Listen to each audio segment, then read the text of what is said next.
Imana ikamya akagizi yateguye kandi. Gafanta none idemeza gukora. None ijo yo hariya mu Barabu. Hajya nyene nkumva ngo bahora batabaza abantu. Yo umego. Wenza nakubuza gutoraguza ubuntu ujya he utanguye kuda. Anazinduke ku litiro ry'amazi. Ndakubita dumbi hano mve ndango nitwe.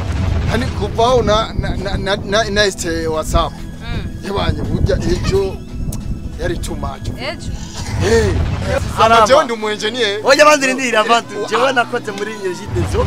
Utwo tujambo twawe nawe wenyene. Turanyici. Ni barabarani. Ahubwo ndiko ndaba ubu ni saa 3 hageze saa 8 ho nca Reka. Jewe mwana